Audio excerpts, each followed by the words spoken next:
ఓం గంగణవతే నమ ఐం సరస్వత్యై నమ శ్రీరామ రామ రామేతి రమే రామ మనోరమే సహస్రనామ తత్పుల్యం రామనామరమేతి. ఓం నమ శివాయ శివాయ గురవే నమః. సర్వమంగళమాంగళ్యే శివే సర్వార్థసాధకే శరణ్యే త్ర్యంబకే దేవి నారాయణి నమస్తే. జయ గురు దత్తాత్రేయ నమః. శ్రీనాథ్రీ నమో నమః. మాతృభ్యో పితృభ్యో ఋషిభ్యో గురుభ్యో నమో నమః. జయ గురు దత్తాత్రేయ నమో భగవతే మేధా దక్షిణావర్తే మహ్యం మేధాం లక్ష్యం ప్రయుజ్య స్వాహ. జగన్మాతే నమో నమః. ఆదిశక్తి స్వరూపిణి జగదంబికాయ నమః. సుఖీకారం. యూట్యూబ్ ప్రేక్షకులకి అందరికీ కూడా నమస్కారం. నేను పాలపర్తి గురుదాశిమ జ్యోతిష్యం వాస్తు సిద్ధాంతిని. ఈ రోజున చెప్పబోయే టాపిక్ ఏంటంటే ప్రధానంగా ప్రతి ఒక్క జాతకుడిలో ప్రధానంగా చూసుకునే విశేషమైన ఫలితాలు ఇచ్చే విధంగా సంతాన యోగం కానీ ఆర్థిక స్థితి మెరుగుపడాలన్నా కానీ ఆనందమైన జీవితం కావాలన్నా కానీ ప్రధానంగా ఈ యొక్క కాలసర్ప దోషం ఉందా లేదా వంశాభివృద్ధికి కారణం అవుతుంది. ప్రధానంగా కాలసర్ప దోషం అనేది వంశానికి అభివృద్ధి కారణమవుతుంది. ఈ దోషం అనేది ప్రతి ఒక్క జాతకుడిలో ఉందా లేదా అనేది విశ్లేషణ చేసుకోవాల్సిన అవసరం ఉంటుందన్నమాట. ప్రధానంగా చూసుకుంటే కనుక కాలసర్ప దోషం అనేది కాలసర్ప దోషం అనుకుండా దీన్ని ఏమంటారు కాలసర్ప యోగం అనేది అంటారు అన్నమాట.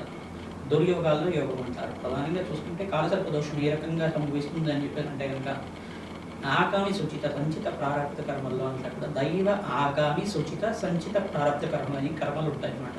అంటే తెలిసి చేసిన పాపాలు కానీ తెలియకుండా చేసిన పాపాలైనా కానీ తెలిసి తెలియకుండా చేసిన పాపాలైనా కానీ లేదు కావాలని చేసిన పాపాలైనా కానీ అనుకోకుండా పూర్వజన్మలో కానీ ఈ జన్మలో కానీ మీరు కానీ మీ పూర్వీకులైనా కానీ తాత ముత్తాతలైనా కానీ మీ తండ్రి కానీ తాత కానీ ఎవరైనా కానీ లేదు మీరైనా పూర్వజన్మలో అయినా కానీ ఒక ఈ యొక్క దేవత జాతికి చెందిన సర్పానికి దోషం చేసిన సర్పం అనేది ప్రధానంగా పూజనీయమైన సర్పంగా చెప్పడం జరుగుతుంది. ప్రధానంగా సర్పం అనేది నాగరాజు నాగేంద్ర స్వామికి రూపంగా చెప్పడం జరుగుతుంది. మానసదేవి ఒక చరిత్ర వినడం వల్ల సర్పదోష నివారణ జరుగుతుంది. మానసదేవి అవతారంగా చెప్పడం జరుగుతుంది. జోడు నాగలంతా కూడా ప్రధానంగా చూసుకుంటే కనుక నాగేంద్ర స్వామి సంతాన కారకుడుగా చెప్పడం కుండలిని శక్తికి అధిష్టాన దేవతగా చెప్పడం జరుగుతుంది. ప్రధానంగా చక్రాలన్నీ కూడా అధిష్టాన దేవతగా 6 చక్రాలు ఉంటాయి కదా 6 చక్రాలన్నిటికి కూడా అధిష్టాన దేవతగా ఈ యొక్క ముడి వేసుకున్న నాగల సర్పల దోషంతో ఉండే విధంగా ఉంటాయి అన్నమాట. ఇది ఒక విధంగా ఈ యొక్క మానవ యొక్క జీవన విధానం అంతా కూడా సర్ప జాతితో సంబంధమైన విధంగా ఉంటుంది. ప్రధానంగా చూసుకుంటే ప్రతి ఒక్క మనిషి యొక్క డిఎన్ఏ కూడా ఏ రకంగా ఉంటుంది సర్ప రూపంలోనే ఉంటుంది అన్నమాట. ప్రధానంగా చూసుకుంటే మనం ఈ యొక్క పురాణాల్లో కూడా వివిధ యొక్క పుణ్యక్షేత్రాల్లో కూడా ఈ యొక్క ఇతిహాసం అంతా కూడా చెక్కబడి ఉంటుంది. ఈ యొక్క సర్పం అనేది ప్రధానంగా పూజనీయమైనది. తద్వారా ఎవరైతే సర్పాన్ని పూజ చేసుకుంటారో వాళ్ళకి వంశాభివృద్ధి అవుతుంది. అఖండమైన ఐశ్వర్య ప్రాప్తి కలుగుతుంది. కీర్తి ప్రతిష్టలు కలుగుతారు. నాగజాతినంతా కూడా పూజనీయంగా చేయడం జరుగుతుంది. ప్రధానంగా తెలిసి తేని పాపాలనే జరుగుతూ ఉంటాయి అన్నమాట. ఈ సర్పదోషం అనేది సంభవించడం వల్ల ప్రధానమైన స్థానాల్లో ఈ యొక్క కేంద్ర స్థానాల్లో కనుక లగ్న చక్రవశాత్తు లగ్నానికి సంభవిస్తూ ఉంటుంది. జన్మకాల లగ్నానికి అంతా కూడా కాలసర్పదోషం అనేది జ్యోతిష పరిభాషలో అంతా కూడా సంభవించడం జరుగుతుంటుంది. ఈ స్థానంలో కనుక ఈ గ్రహాలు కలిగి ఉంటాయి. రాహుకేతులు అంతా కూడా ఈ స్థానాల్లో ఉంటాయి కనుక నవగ్రహాలన్నీ కూడా రాహుకేతు మధ్యలో ఉంటాయి కనుక లగ్న చక్రవశాత్తు కానీ ఈ యొక్క రాహుకేతు ఉన్న స్థానాన్ని ఇచ్చి వాళ్ళ యొక్క వీక్షణ వశాత్తు అయినా కానీ పంచమ స్థానవశాత్తు అష్టమ స్థానవశాత్తు సప్తమ స్థానవశాత్తు అంతా కూడా ఈ యొక్క కాలసర్ప యోగంలో ఉందా లేదా ఈ గ్రహాలన్నీ కూడా ఏ రకంగా ఫలితాలు ఇస్తున్నాయి బాగా ఫలితాలు ఇస్తున్నాయి లగ్న చక్రవశాత్తు అంతా కూడా తెలుసుకోవడం జరుగుతుంది. ప్రధానంగా చూసుకుంటే నాగేంద్ర స్వామి యొక్క చరిత్ర వినడం వల్ల ప్రధానంగా చూసుకుంటే అస్తిక మహాముని చరిత్ర మానసదేవి చరిత్ర అంతా కూడా వినడం వల్ల సర్పజాతిని సంరక్షించిన అస్తిక మహాముని చరిత్ర అంతా కూడా వినడం మానసదేవి ప్రియపుత్రుడిగా ఉండి ఒక సర్ప యజ్ఞాన్నంతా కూడా సర్ప యాగాన్నంతా కూడా ఆపిన వాళ్ళలాగా ప్రధానంగా చూసుకుంటే ఒకానొక సందర్భంలో అంతా కూడా ఈ యొక్క సర్పయాగాన్నంతా జరిగేటప్పుడు ఈ యొక్క అస్తిక మహాముని అంతా కూడా వెళ్ళి సర్పయాగం చేయడం అంతా కూడా ఇది ధర్మబద్ధమైంది కాదు అధర్మబద్ధమైంది. మీరంతా కూడా మానవాళికి మంచి జరగాలంటే సర్పజాతిని సంరక్షించాలి అని చెప్పేసి సర్పయాగాన్నంతా కూడా ఆపినవాడు కావున అటువంటి పుణ్యవంతుడైన ఒక పురాణ పురుషుడైన మహాముని యొక్క దివ్య చరిత్రను వినడం వల్ల ఆ ఘట్టమంతా కూడా సర్పయాగం ముందు చేశారు. ఆ సర్పయాగ ఘట్టమంతా కూడా ఎందుకు జరిగింది ఒక పరీక్షిత్ మహారాజు యొక్క మనవడైన ఈ ప్రధానమైన జనమేజయ మహారాజు అంతా కూడా చేయడం వల్ల పరీక్షిత్ మహారాజు అంతా కూడా ఇట్లా చేయడం వల్ల ప్రధానంగా చూసుకుంటే కనుక ఈ యొక్క పరీక్షిత్ మహారాజు చరిత్ర కానీ జనమేజయ మహారాజు చరిత్ర అయినా కానీ వినడం వల్ల ప్రధానంగా సర్పయాగం చేసిన సమయంలో అంతా కూడా ఈ యొక్క ఫలితం కలిగింది. ప్రధానంగా చూసుకుంటే కనుక సర్పయాగం ముందు చేశారు. సర్పయాగం యొక్క చరిత్ర అంతా కూడా వినడం వల్ల భాగవ సప్తాహం అంతా కూడా ఎందుకు విన్నారు ఈ యొక్క అంతా అనేది జరుగుతూ ఉంటుంది. ఈ యొక్క ఇతిహాసంలో అంతా కూడా ఈ కథ విశేషాలంతా కూడా వినడం వల్ల, చరిత్రలాగా ప్రవచనంలాగా వినడం వల్ల ప్రధానంగా చూసుకుంటే ఆ ఘట్టానంతా కూడా మననం చేసుకుంటాం. ప్రధానంగా అస్థిక మహాముని చరిత్ర అనేది వినడం వల్ల మానసదేవి ప్రియపుత్రుడు ప్రధానంగా సర్పజాతిని అంతా కూడా సంరక్షించిన దేవుడు కావున ప్రధానంగా ఇటువంటి చరిత్రను వినడం వల్ల సకల గ్రహదోష నివారణ జరగడానికి ప్రధానంగా రాహుకేతు దోషాలు, కాలసర్ప దోషాలు, కాలసర్ప యోగాలంతా కూడా దుర్యోగాలంతా కూడా పోవడానికి, అఖండమైన పుణ్యప్రాప్తి వచ్చే విధంగా వంశాభివృద్ధి కారణమవుతుంది. శీఘ్ర ఫలదాతక కళ్యాణ యోగం అవడానికి కానీ, వంశాభివృద్ధి కలగడానికి కానీ, పితృదోష నివారణ కలగడానికి కన్నా కానీ ఈ యొక్క అస్థిక మహాముని చరిత్ర వినడం వల్ల కాలసర్ప దుర్యోగాల నుంచి బయటపడడానికి, ప్రధానంగా కాలసర్ప యోగం నుంచి బయటపడడానికి, అఖండమైన పుణ్యప్రాప్తి కలిగే విధంగా ఈ యొక్క మేషాది ద్వాదశ లగ్నాల వాళ్ళకి కానీ, మేషాది ద్వాదశ రాశి వాళ్ళకి కానీ లగ్నం తెలిసి ఉంటే కనుక లగ్నవశాత్తు చూసుకోండి, లగ్నం తెలియకపోతే రాశి నుంచి చూసుకోండి. తద్వారా ఈ యొక్క కాలసర్ప యోగం అనేది ఏ రకంగా సంభవిస్తుంది, కాలసర్ప యోగం నుంచి ఈ దోషం నుంచి బయటికి పడాలంటే, ప్రధానంగా బయటికి రావాలి అంటే, కాలసర్ప దుర్యోగం నుంచి బయటికి రావాలంటే కనుక ఎటువంటి దోషాలకి పరిహారం చేసుకోవాలి. ప్రధానంగా ఆర్థిక స్థితి బట్టి మీకు అంతా కూడా పరిష్కారం చెప్పడం జరుగుతుంది. ప్రధానంగా ఉంటే కనుక లగ్న చక్రవశాత్తు పంచమ స్థానంలో కుచ రాహులు కలిగి కానీ, కుచకేతులు కలిగి కానీ, శుక్ర రాహులు కలిగి కానీ, శుక్ర కేతువులు కలిగి కానీ, ఈ యొక్క పంచమాధిపతి ఏ స్థానంలో ఉన్నారు, పంచమ లగ్నవశాత్తు, అష్టమ లగ్నవశాత్తు, లగ్న చక్రవశాత్తు, అంటే లగ్నము అంటే ధనస్థానము మరియు పంచమ స్థానం, సప్తమ స్థానం, అష్టమ స్థానము, నవమ స్థానాల్లో కనుక ఉంటే కనుక, చతుర్థ స్థానాల్లో కూడా రాహుకేతులు సంచారం జరుగుతుంటే కనుక, ఈ యొక్క స్థానాల్లో కనుక రాహుకేతులు ఉండేసి ఆ గ్రహాలన్నీ కూడా, నవగ్రహాలన్నీ కూడా రాహుకేతు మధ్యలో ఉంటే కనుక, రాహుకేతులన్నీ కూడా ఛాయాగ్రహాలుగా చెప్పడం జరుగుతుంది.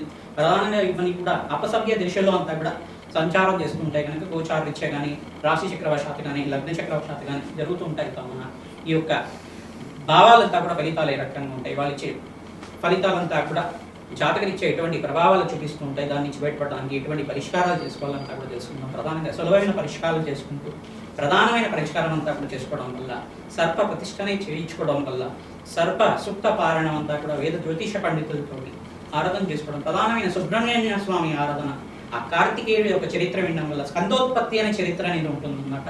సుబ్రహ్మణ్య స్వామి చరిత్ర అంతా కూడా వినడం వల్ల సకల గ్రహదోష నివారణ జరగడానికి ఆస్కారం ఉంటుంది. సర్పజాతికి అంతా కూడా అధిష్టాన దేవతగా సుబ్రహ్మణ్య స్వామి ఉంటారు, మానసదేవి ఉంటుంది. కాబట్టి ఈ యొక్క మానసదేవి చరిత్ర, సుబ్రహ్మణ్య స్వామి చరిత్ర ప్రతినిత్యం కూడా చదవడం వల్ల, వినడం వల్ల ఓం శరవణ భవాయ నమః అనే నామాన్ని ప్రతినిత్యం కూడా స్మరణ మాత్రం చేతిని సకల గ్రహదోష నివారణ జరుగుతుంది. ప్రధానంగా ఆర్థిక స్థితి మెరుగుపడుతుంది, అష్టైశ్వర ప్రాప్తి కలుగుతుంది, అప్పుల బాధల నుంచి బయటపడతారు, రుణ బాధల నుంచి బయటపడతారు, రోగ బాధల నుంచి బయటపడతారు. వంశాభివృద్ధికి కారణమైన సుబ్రహ్మణ్య స్వామి అంతా కూడా శివ తేజో రూపంగా ఉంటారు కావున ఆ కార్తికేయుడు మురుగనుడైన సుబ్రహ్మణ్య స్వామి అంతా కూడా కరుణా కటాక్ష వీక్షణలందరూ కూడా కావాలని చెప్పేసి భావిస్తూ మేషాది ద్వాదశ లగ్న జాతకులకంతా కూడా ఈ యొక్క కాలసర్ప దోషం నుంచి బయటపడడానికి ఎటువంటి పరిష్కారాలు చేసుకోవాలంతా కూడా ఈ యొక్క జ్యోతిష శాస్త్ర ప్రామాణికంగా అంతా కూడా చెప్పడం జరుగుతుంది. రత్నశాస్త్ర ప్రకారంగా కానీ మరియు లగ్న చక్రవశాత్తు ఈ యొక్క వృక్ష జాతిని అంతా కూడా ఏ రకంగా పూజ చేయాలి, ఏ వృక్షానంతా కూడా పూజ చేయడం వల్ల శీఘ్ర ఫలదాయకంగా ఉంటుంది, గోమాత సేవ చేయడం వల్ల ఈ యొక్క పాపాల నుంచి బయటపడడానికి, తెలియకుండా చేసే పాపాల నుంచి బయటపడడానికి ఆస్కారం ఉంటుంది. దానాలు చేయడం వల్ల, స్వల్పమైన దానం చేయడం వల్ల, కలియుగంలో అంతా కూడా స్వల్ప దానం చేసుకోవడం మాత్రం చేతిని, మీరు చేతనైతే మీకంతా కూడా దానం చేయండి, బీదవాళ్ళకి అన్నం పెట్టండి. తద్వారా అంతా కూడా సకల గ్రహ దోష నివారణ జరగడానికి ఆస్కారం ఉంటుంది. తద్వారా అంతా కూడా కాలసర్ప దోషం నుంచి బయటపడి ఆనందమైన జీవితం, వంశాభివృద్ధి కలగడానికి కానీ, అష్టైశ్వర్య యోగం, ధనప్రాప్తి కలగడానికి కానీ, శీఘ్ర కళ్యాణ యోగం కలగడానికి కానీ ఆస్కారం ఉంటుంది. పుణ్యక్షేత్ర దర్శనం చేసుకున్న మాత్రం చేతి అనంత పుణ్యయోగం కలుగుతుంది. ఈ యొక్క దోషం అనేది ప్రబలంగా ఉంటే కనుక ఖచ్చితంగా సర్ప ప్రతిష్ట, నాగేంద్ర స్వామి ప్రతిష్ట అంతా కూడా దేవాలయ ప్రాంగణంలో రావి చెట్టు దగ్గర కానీ, దేవాలయ ప్రాంగణంలో కానీ నిత్య పూజలు జరిగే విధంగా చేయించడం వల్ల అఖండ పుణ్యయోగంతో శీఘ్ర సంతాన యోగం కలగడానికి ఆస్కారం ఉంటుంది. మకర రాశి, మకర లగ్న జాతకులకి విశేషంగా మీ జన్మ జాతకంలో కాలసర్ప దోషం ఉందా లేదా, కాలసర్ప యోగం అనేది ఏంటి, కాలసర్ప యోగంలో ఉన్నారా లేదా చూసుకోవాలి. ప్రధానంగా ఎటువంటి దుర్యోగాలు ఉన్నాయి, ఈ యొక్క ప్రధానంగా లగ్న చక్రవశాత్తు లగ్నము, ద్వితీయ స్థానము, చతుర్థ స్థానము, పంచమ స్థానము, అష్టమ స్థానంలో, నవమ స్థానంలో కనుక, దశమ స్థానము, ద్వాదశ స్థానంలో కనుక రాహుకేతు సంచారం జరుగుతుంటే కనుక, లగ్న చక్రవశాత్తు రాహుకేతు మధ్యలో కనుక నవగ్రహాలు ఉంటే, పంచమ లగ్నవశాత్తు రాహుకేతు మధ్యలో నవగ్రహాలు ఉంటే కనుక మీకు సర్పదోషం అనేది వర్తిస్తుంది అన్నమాట. ప్రధానంగా ఈ యొక్క విశేషమైన దోషాలు అనేది ఉంటాయి. ఆ దోషాల నుంచి బయటపడడానికి సర్ప సంస్కార పూజ, నాగేంద్ర స్వామి ప్రతిష్ట అంతా కూడా చేయించుకోవడం తప్పనిసరిగా ఉంటుంది. ఈ యొక్క జ్యోతిష్య శాస్త్ర ప్రామాణికంగా అంతా కూడా చెప్పడం జరుగుతుంది. స్వల్పంగా అయ్యే దోషం అయితే కనుక ఖచ్చితంగా మీరు శక్తి ఆర్థికంగా ఇబ్బందిగా ఉంది, అంత మేమంతా కూడా ఖర్చు చేయలేము అనుకునేవాళ్ళు ఖచ్చితంగా మీరంతా వెండి సర్పాన్ని ఒకటి తెచ్చుకొని ప్రతినిత్యం కూడా ఓం శరవణ భవాయ నామంతో ఆవు పాలతో అభిషేకం చేసుకోవడం, బెల్లాన్ని నివేదన చేయడం, వెండి సర్పానికి అంతా కూడా ద్రాక్ష పళ్ళని ఎండు ద్రాక్షను అంతా కూడా నివేదన చేయడం, ప్రసాదంగా చెమిలి నివేదన చేయడం వల్ల శీఘ్రంగా ఫలదాయకంగా ఉంటుంది. మీరు ప్రతినిత్యం కూడా రావి చెట్టు దగ్గర ఉండే సర్పాలకంతా కూడా పసుపుతో అభిషేకం చేసుకోవడం, ఈ యొక్క చెవిలి నివేదన చేసుకుని ప్రసాదంగా ఇంట్లో వాళ్ళంతా కూడా తినడం వంశాభివృద్ధికి కారణం అవుతుంది. సంతాన యోగం శీఘ్రంగా వెళ్ళడానికి ఆస్కారం ఉంటుంది. రాహుకేతు ప్రీతికరంగా ప్రతినిత్యం కూడా రాహుకాల దీపాలంతా కూడా వెలిగించడం వల్ల, మంగళవారం పూట, శుక్రవారం పూట, ఆదివారం పూట కూడా వెలిగించడం వల్ల, అవకాశం ఉంటే గురువారం పూట పుత్ర సంతాన కారకుడైన గురువారం పూట కూడా వెలిగించడం వల్ల అఖండ పుణ్యయోగంతో శీఘ్ర సంతాన యోగం కలగడానికి, అష్టైశ్వర్య యోగం సిద్ధించడానికి ఆస్కారం ఉంటుంది. వివాహాది శుభకార్యాలు జరగడానికి అవకాశం ఉంటుంది. ప్రతినిత్యం కూడా ఈ యొక్క సుబ్రహ్మణ్య స్వామి ఆరాధన చేసుకోవడం, సుబ్రహ్మణ్య స్వామి కళ్యాణం చేసుకోవడం వల్ల విశేషమైన పరివర్తన రావడానికి ఆస్కారం ఉంటుంది. ఎక్కడైనా క్షేత్రంలో కానీ దేవాలయ ప్రాంగంలో కానీ సుబ్రహ్మణ్య స్వామి కళ్యాణాన్ని ఆచరించడం వల్ల, వల్లి దేవసేన కానీ సుబ్రహ్మణ్య స్వామి కళ్యాణాన్ని చేయించడం వల్ల, మీరంతా కూడా అన్నదానం చేయడం వల్ల విశేషమైన పుణ్యకరంతో సకల గ్రహదోష నివారణ చేయడానికి ఆస్కారం ఉంటుంది. ఎవరైతే కనుక అన్నదానం దేవాలయ ప్రాంగణంలో చేస్తూ ఉంటారో విశేషమైన అష్టైశ్వర్య యోగం సిద్ధించడానికి, ధనప్రాప్తి కలగడానికి ఆస్కారం ఉంటుంది. ఈ యొక్క అస్తిక మహాముని చరిత్ర వింటూ ఉండాలి. ప్రయత్నించడం కూడా ఎవరైతే అస్తిక మహాముని చరిత్ర వింటారో, మానసదేవి చరిత్ర వింటారు, జగత్తారు అని చరిత్ర వింటారు, అఖండ పుణ్య ఫలితంతో ధన ధాన్యాన్ని సమృద్ధి కలగడానికి, అష్టైశ్వర్య యోగం సిద్ధించడానికి, రాజయోగం సిద్ధించడానికి ఆస్కారం ఉంటుంది.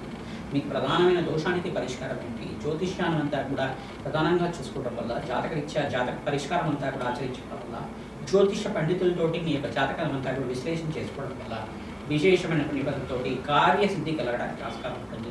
ప్రతినిత్యం కూడా శుభ్రప్రసాద గణపతికి ప్రీతికరంగా ఈ యొక్క మోదకాలని నివేదన చేయడం కానీ, ఉండ్రాళ్ళను నివేదన చేయడం వల్ల అఖండ పుణ్యయోగం సిద్ధిస్తుంది.